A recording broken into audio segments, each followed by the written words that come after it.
오늘 우리 주신 하나님의 말씀은 열왕기하 16장 1절부터 9절까지 말씀입니다.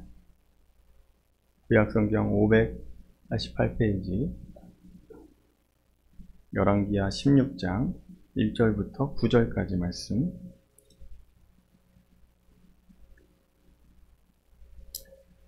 한 절씩 교독하고 마지막 절 함께 읽겠습니다. 르말랴의 아들 베가 제17년에 유다의 왕 요담의 아들 아하스가 왕이 되니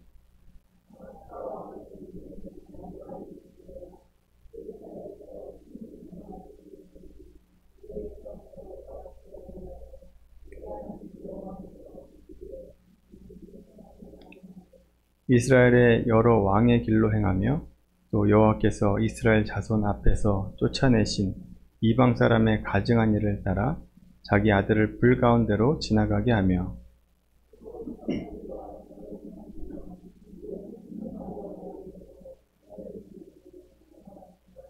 이때 아람의 왕 르신과 이스라엘의 왕 르말랴의 아들 베가가 예루살렘에 올라와서 싸우려 하여 아하스를 에워쌌으나 능히 이기지 못하니라.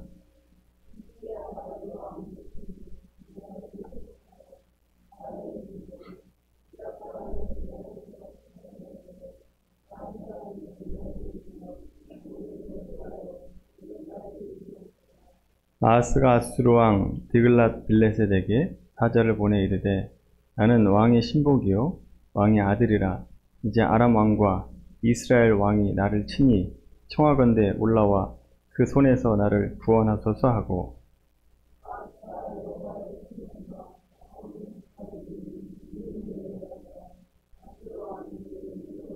같이 읽습니다. 아수르 왕이 그 청을 듣고 곧 올라와서 다메섹을 쳐서 점령하여 그 백성을 사로잡아 길로 옮기고 또 르신을 죽였더라. 아멘. 오늘은 남유다 14대 왕인 아하스 왕에 대해서 우리가 함께 살펴보도록 하겠습니다.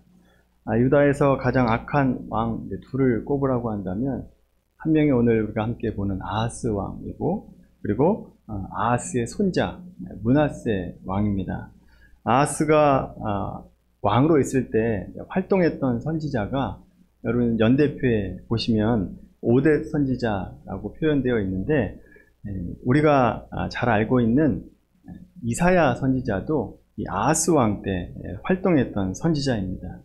이 아하스 왕은 20세의 왕이 되어 16년을 다스리는 동안에 처음부터 마지막까지 악을 행했던 사람이 바로 아하스 왕입니다.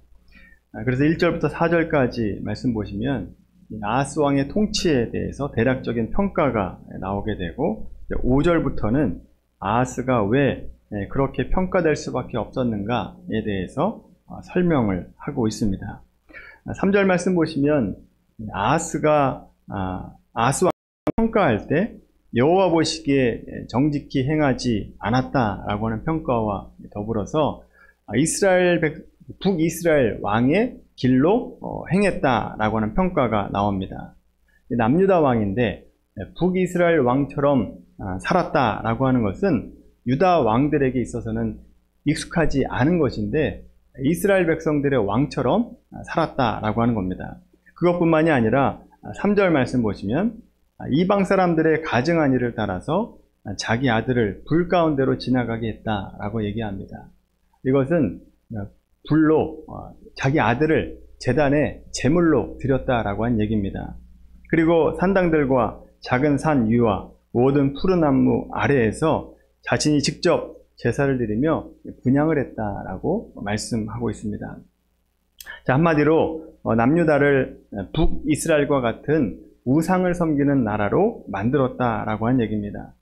이 아하스 왕의 이 악행이 이 남유다에 있어서 역사적으로 중요합니다. 그 이유가 뭐냐 하면 이 아하스 왕 이후로 나오는 왕들을 보시면 히스기야와 몇 명의 왕들을 제외하고 다 아하스와 같이 악한 왕들이 계속해서 나오게 됩니다. 자, 그러니까 아하스 왕 이전에는 선한 왕들이 많았다라고 한다면 이 아하스 왕 이후부터는 악한 왕들이 더욱더 많아지게 된다라고 한 얘기죠. 그러니까 선한 시대와 악한 시대에 분기점 역할을 하는 사람이 바로 아하스 왕이다라고 하는 겁니다. 이것은 다른 말로 말하면 남유다의 멸망에 견인차 역할을 한 사람이 바로 아하스 왕이다라고 평가할 수 있습니다. 왕의 평가로 볼 때 굉장히 수치스러운 평가를 받고 있는 겁니다. 자, 그렇다면 아하스 왕이 왜 이렇게 되었는지 그 5절부터 살펴보겠습니다. 5절부터 9절까지 말씀 보시면 남유다에 무슨 일이 일어나는가 하면 이 북이스라엘의 베가 왕과 아람이라고 하는 나라의 르신 왕이 연합해서 이제 남유다를 공격을 해옵니다. 자, 이렇게 연합군이 쳐들어왔을 때 상황을 좀 더 자세히 볼 필요가 있는데, 아까 이사야 선지자가 이 동시대 선지자다라고 말씀드렸죠. 이사야 7장 말씀을 한번 찾아보겠습니다. 이사야 7장 1절부터 2절까지 말씀입니다. 이사야 7장 1절에서 2절까지 거기를 잘 표시를 해 두시기 바랍니다. 좀 이따 다시 한번 보겠습니다. 이사야 7장 1절에서 2절 같이 읽겠습니다. 시작. 우시아의 손자요 요담의 아들인 유다의 아하스 왕 때에 아람의 르신 왕과 르말랴의 아들 이스라엘의 베가 왕이 올라와서 예루살렘을 쳤으나 능히 이기지 못하니라. 어떤 사람이 다윗의 집에 알려 이르되 아람이 에브라임과 동맹하였다 하였으므로 왕의 마음과 그의 백성의 마음이 숲이 바람에 흔들림 같이 흔들렸더라. 아멘. 2절 말씀 보세요. 북이스라엘과 아람이 연합해서 쳐들어온다 라는 소식을 듣고 왕과 백성들의 마음이 어떻다고 표현하고 있느냐. 숲이 바람의 흔들림과 같이 흔들렸다. 두려움에 떨었다 라고 하는 말씀입니다. 자, 그런데 이런 큰 문제 앞에서 하나님께서 어떻게 그 아하스 왕에게 행해 주셨냐. 3절부터 4절까지 말씀 보세요. 이사야와 그의 아들 스알랴숲을 보내서 말씀을 해주시는 거예요. 3절부터 4절, 이사야 7장 3절 4절 같이 읽습니다. 그때에 여호와께서 이사야에게 이르시되 너와 내 아들 스알랴숲은 민못 수도 끝 세탁자의 밭 끝 큰 길에 가서 아하스를 만나 그에게 이르시기를 너는 가며 조용하라. 르신과 아람과 르말리아의 아들이 심히 노할지라도 이들은 연기나는 두 부직갱이 구루터기에 불과하니 두려워하지 말며 낙심하지 말라. 아멘. 자, 이렇게 낙심하지 말라, 두려워하지 말라 라고 말씀을 해주셨으면 아하스가 어떻게 행해야 되는가? 다른 나라 의지하는 것이 아니라 우리가 지난주에 잠깐 말씀드렸듯이 히스기야가 아수르 왕에게 협박 편지를 받고 그 편지를 들고 성전에 들어가서 기도했던 것처럼 이 아하스 왕도 성전에 가서 기도하고 하나님을 더욱더 붙잡았어야 했습니다. 자, 그런데 아하스는 이 위기를 자기 힘과 능력으로 해결하려고 했다라고 하는 겁니다. 자기의 정치적인 힘, 외교적인 힘을 들어서 자기 위기를 극복하려고 합니다. 자, 오늘 본문으로 다시 돌아와 보시면 7절부터 9절까지 말씀 보세요. 아람 왕과 이스라엘 왕이 연합해서 쳐들어온다라고 하니까 이 아하스 왕은 아수르 왕에게 이제 사신을 이제 보내서 자, 이렇게 얘기합니다. 나는 왕의 신복이요 왕의 아들이라. 이제 아람 왕과 이스라엘 왕이 나를 치니 청컨대에 올라와서 나를 그 손에서 구원하소서. 자, 그렇게 하면서 그렇게 편지를 보내면서 뭘 하고 있느냐? 성전과 왕궁 곳간에 은금을 예물로 보내게 됩니다. 잘 보시면 왕궁에 있는 것만 보낸 것이 아니라 성전에 있는 것도 함께 보냈다라고 말씀하고 있죠.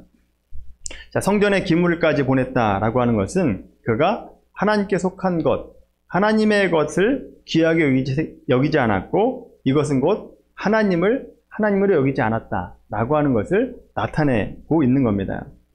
그냥 지금 당장 그 현실의 문제를 눈에 보이는 세상의 힘과 능력으로 해결하려고 했던 모습이 바로 아수르 왕입니다. 자, 여러분, 이렇게 세상의 힘을 의지해서 극복하려고 했던 이 아수르의 방법이 효과가 있었느냐? 보시면 아하스 왕이 의외로 것 같은데 의외로 이깁니다. 그 전쟁에서. 자, 디글랏 빌레셋, 이 아수르 왕이 도와줍니다. 요청을 하니까 도와주게 돼서 그 전쟁에서 승리를 하게 되죠. 자, 이렇게 자기 힘으로 해보니까 효과를 한번 봤거든요. 그런데 여러분, 세상을 의지해서 성공한 것은 축복이 아니라 저주의 시작입니다. 이 아하스 왕이 자기 방법대로 했더니 됩니다. 효과가 있는 것 같아요. 그랬더니 그 길이 죽는 길인지도 모르고 오히려 더욱더 아수르 왕을 의지하는 사람이 됐다라고 하는 겁니다. 신봉자가 되죠. 오늘 보면 10절의 말씀 보시면 아수르의 도움으로 승리한 아하스 왕이 아수르 왕을 만나려고 이제 다메섹으로 올라갑니다. 북이스라엘 그 위쪽에 있는 다메섹이라고 하는 곳으로 이제 가게 되는데, 보통 아수르 왕들은 자기 제단을 가지고 다니면서 자기의 신을 자기 진영에 둡니다. 그런데 이 아하스 왕이, 남유다 아하스 왕이 다메섹으로 가서 이 아수르 왕을 이제 만나러 간 겁니다. 감사의 표시를 하려고 했다거나 아첨을 하려고 갔겠죠. 근데 거기서 아수르 왕의 제단을 보게 됩니다. 그 제단을 보면서 유혹을 받게 됩니다. 보고 유혹을 받죠. 구약 성경에 보면 보는 것으로 유혹을 받아서 죄를 범하는 경우가 종종 나옵니다. 창세기 3장 6절에 보면 하와가 선악과를 볼 때 그랬고, 또 사무엘하 11장 2절에 보시면 다윗이 밧세바가 목욕하는 것을 봤을 때 유혹을 받아서 죄를 범하게 되죠. 자, 아하스 왕도 똑같습니다. 보는 것으로 유혹을 받아서 죄를 범하게 되는데, 이 아수르 왕의 화려한 우상의 재단을 보았을 때 마음을 완전히 빼앗겨 버립니다. 자, 이렇게 보이지 않는 하나님을 버리게 되면 눈에 보이는 것을 의지하고 따라가게 되어 있다라고 하는 겁니다. 그래서 10절과 11절 말씀 보시면 그 우상 제단의 모든 구조와 제도의 양식을 그려서 제사장 우리야에게 보내게 됩니다.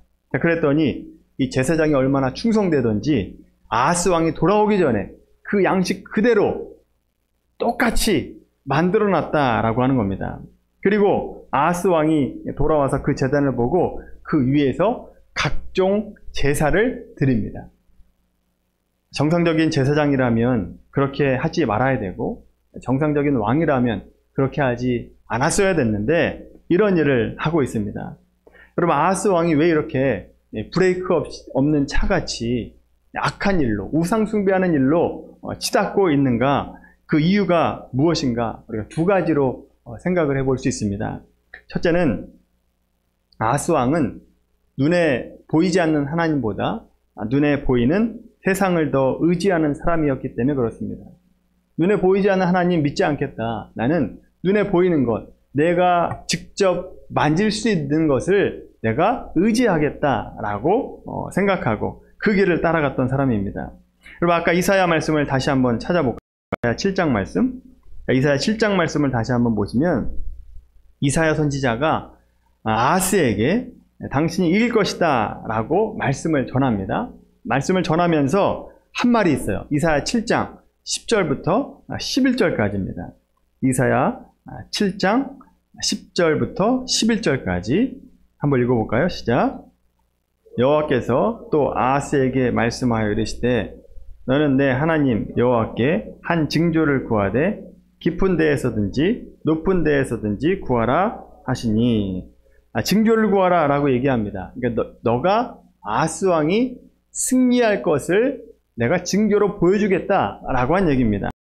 여러분, 사사기에서 미드안과 이제 싸우기 전에 두려움에 가득했던 이 기드온도 이 징조를 보여주죠. 징조를 보여주면서 그 징조로 인해서 힘을 얻고 싸움에 나가서 이깁니다. 양털에만 이슬이 있게 하고 그 주변에 이슬이 없게 해달라고 처음에 요구를 했고, 그거 하나로 안 될 것 같으니 다시 한번 반대로 양털만 빼고 주변에 다 이슬이 있게 하는 징조를 보여주십니다. 자, 이 두 가지 징조를 보고 힘을 얻어서 300명의 군사로 미디안 군대를 싸워서 이기게 되죠. 자, 그것과 마찬가지로 하나님께서 이 아하스 왕에게 징조를 보여주시겠다라고 얘기합니다. 징조를 구하라 라고 얘기했더니 이 아하스 왕이 뭐라고 얘기하는가 하면 12절 말씀 보시면 아하스가 이르되 나는 구하지 아니하겠나이다. 나는 여호와를 시험하지 아니하겠나이다 한지라.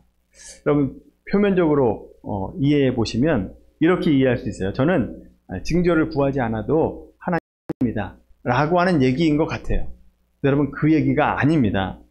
그 얘기가 아니라 아하스는 징조를 구할 만한 믿음도 못 됐고 징조조차 믿기 어려웠던 믿음을 가지고 있었던 자다라고 하는 겁니다. 그래서 징조를 구하지 않습니다. 보이지 않는 하나님 나는 믿지 않겠다라고 하는 거죠.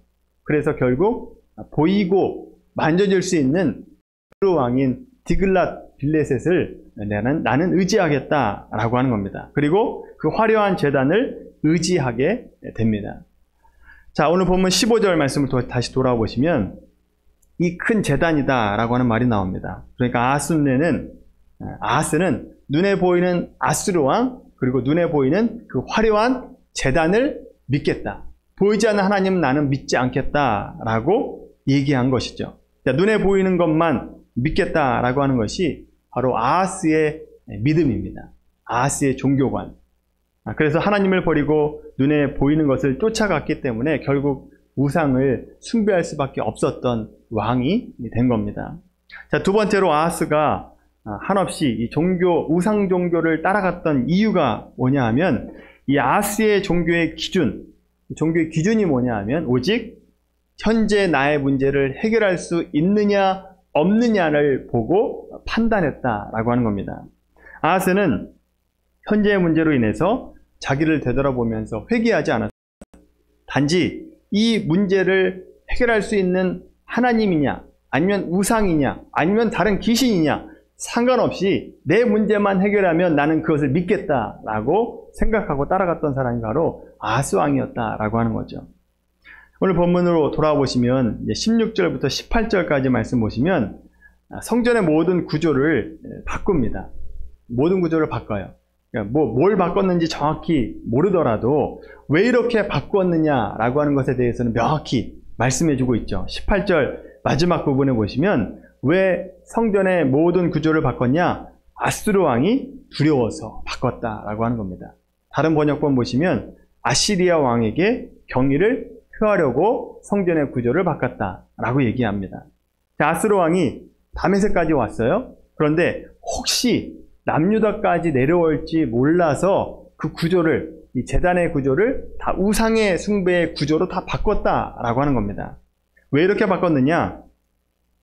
예루살렘에 혹시 아수르 왔을 때 그 제단을 볼 수도 있으니까 보게 되면 아하스 왕이 자기 스스로에게 그리고 보여주는 겁니다. 아수르 왕에게 보여주는 거죠.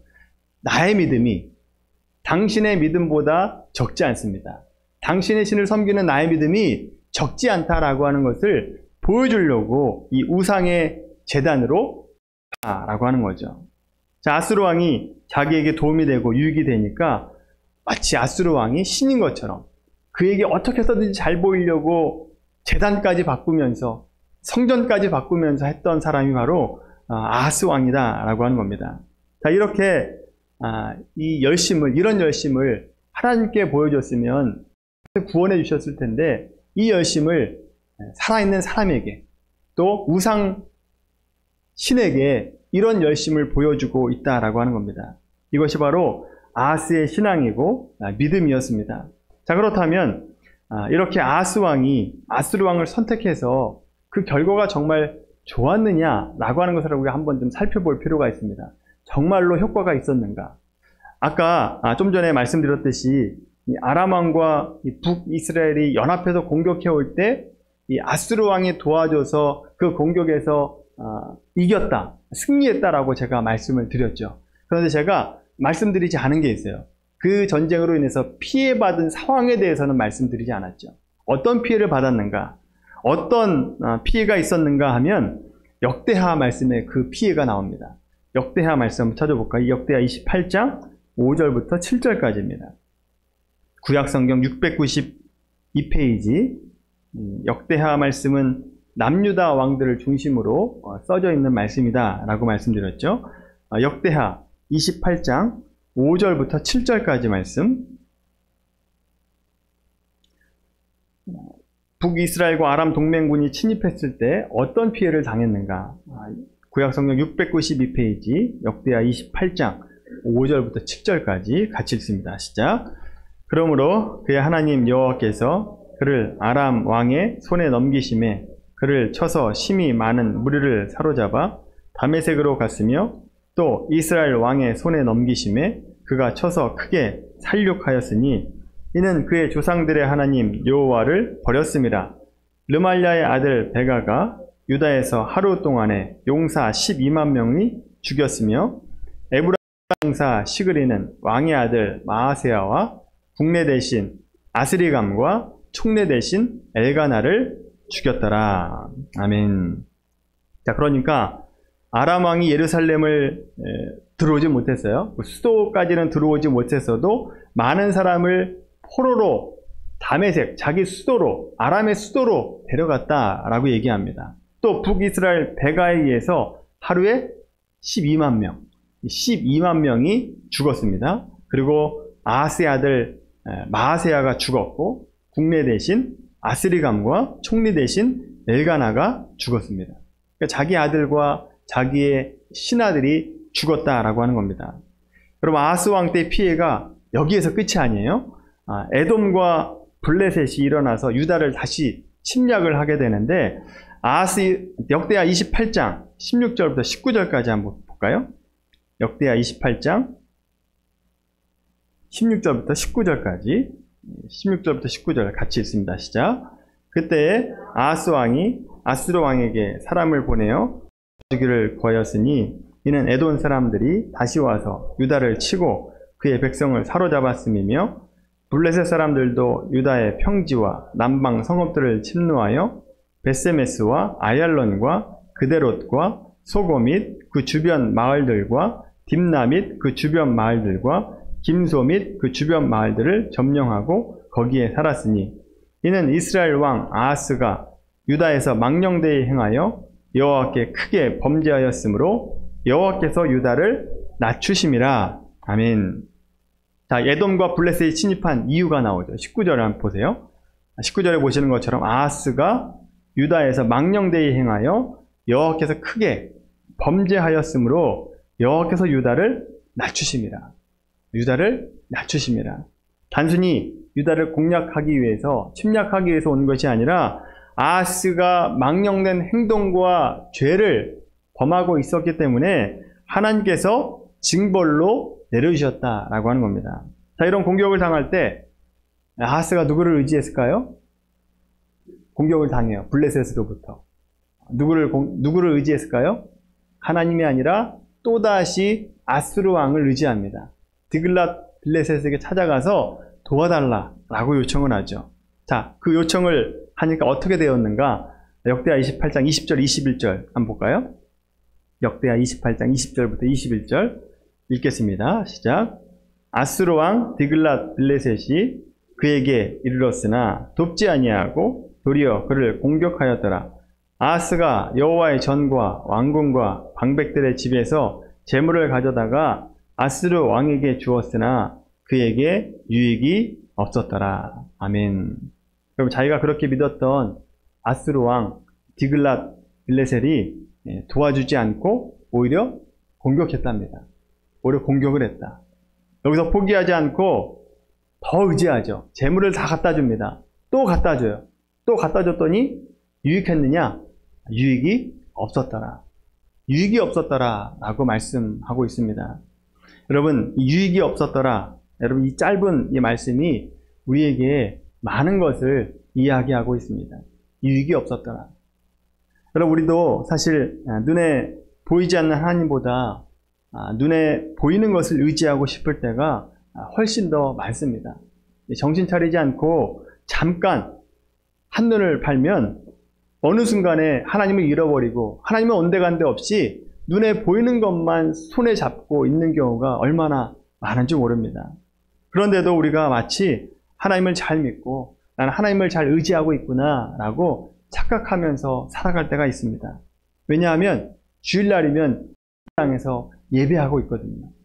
예배 드리고 있거든요. 그래서 나는 하나님을 잘 믿고 있다, 하나님을 잘 의지하고 있다라고 생각하면서 살아갈 수 있습니다. 여러분, 물론 우리가 주일날 예배당에 와서 예배 드리고 또 기도도 하고 또 헌금도 하고 헌신도 하는 것 너무나 잘 하고 계신 겁니다. 근데 여러분, 주일날만 와서 예배 드리는 것은 40점짜리 신앙입니다. 40점짜리. 넉넉하게 드려도 50점입니다. 50점. 여러분, 50점이면 낙제입니까? 통과입니까? 낙제입니다. 통과할 수 없는 점수다라고 하는 겁니다. 정말 중요한 것은 주일 이후에 주중에 가운데서도 세상 바라보지 않고 하나님을 내가 의지하고 있는가, 하나님을 의지하고 살아가고 있는가 라고 하는 것을 우리가 살펴봐야 된다라고 하는 거죠. 비록 세상 사람들의 방법이 더 현명해 보이고 또 효과 있어 보이고 그게 더 좋아 보인다 할지라도 우리는 하나님의 방법에 따라서 살아가야 되는 사람들입니다. 하나님의 방법을 의지해야 된다라고 하는 거죠. 왜냐하면 세상의 방법은 지금 당장 효과가 있는 것 같고 더 좋아 보인다 할지라도 결정적인 순간에 가면 그 세상의 방법은 유익이 없었더라 라고가 됩니다. 유익이 없었더라. 결국 우리를 배신하고 우리를 공격하게 된다라고 하는 거죠. 그래서 나에게는 유익이 없었더라 라고 하는 결론만 남게 됩니다. 여러분, 우리의 신앙이 야스 왕과 같은 신앙이 되지 않게 되기를 바랍니다. 눈에 보이는 것이 다가 아니라 눈에 보이지 않는 하나님이 계시고 또 그 하나님께서 나와 늘 함께 계시고 나에게 도움을 주시고 나를 가장 좋은 길로 인도하시는 분이시다라고 하는 것을 믿고 살아가는 우리 모두가 되기를 바랍니다. 우리는 먹음직도 하고 또 보암직도 하고 지혜를 줄 만큼 탐스럽기도 한 것에 유혹에 넘어가면 안 됩니다. 그 보이는 것에 의지하면 안 된다라고 하는 거죠. 그것은 우리에게 유익이 없습니다. 유익한 것 같지만 유익이 없습니다. 그래서 여러분, 눈에 보이는 것을 믿지 마십시오. 눈을 너무 믿지 말아야 됩니다. 정말 중요할 때는 오히려 눈을 감고 영 대신 하나님께서 나에게 무엇을 말씀하시는가를 들어야 됩니다. 그리고 내 안에 계신 성령께서 나에게 뭘 말씀하시는지 그 음성을 듣고 따라가야 된다라고 하는 거죠. 그렇게 살아가는 것이 우리에게 유익이고 유익한 것이고 또 나에게 좋은 것이다라고 하는 것을 깨닫게 되는 우리 모두가 되기를 바랍니다. 여러분, 이번 한 주간도 살아가실 때 눈에 보이지 않지만 전능하시고 또 세상의 주인 하나님의 말씀을 따라서 살아가시기를 바랍니다. 그래서 세상의 것이 아니라 하나님께서 주신 그 말씀을 따라 살아갈 때 유익을 얻는 미랄 가족들이 되기를 예수님의 이름으로 간절히 축원합니다. 기도하겠습니다. 하나님, 오늘 아하스 왕이 눈에 보이는 사람을 의지하고 또 우상을 섬기는 삶을 살았습니다. 그런데 그것이 잘된 것이 아니라 그 마지막이 배신이고 결국 아무런 유익이 되지 않았다라고 하는 것을 우리가 함께 보았습니다.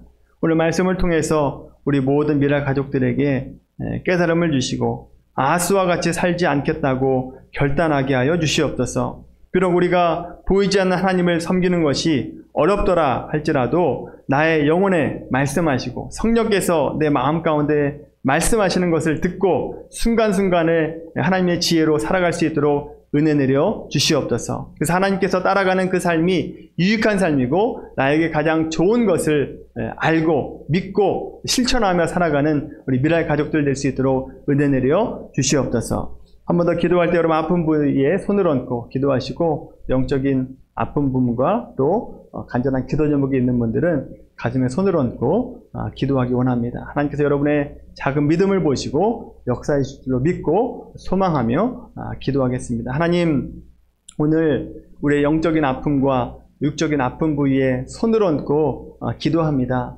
우리는 능력이 없습니다. 하나님께서 역사하시고 하나님께서 일하시면 그 모든 아픈 부위가 낫고 호전될 줄로 믿습니다. 우리의 손을 통해서 역사하여 주시옵시고 낫는 은혜와 축복을 허락하여 주시옵소서. 또 간절한 기도 제목으로 기도하는 분들이 있습니다. 그 기도하는 것들이 하나님의 뜻에 합당한 기도가 되게 하여 주시옵시고 하나님의 응답하는 기도가 되게 하여 주시옵시고 하나님의 응답을 통해서 살아계심을 경험하고 나와 함께 하신 하나님을 경험할 수 있는 삶이 될 수 있도록 은혜 내려 주시옵소서. 감사하며 살아계신 예수님의 이름으로 기도하옵나이다. 아멘.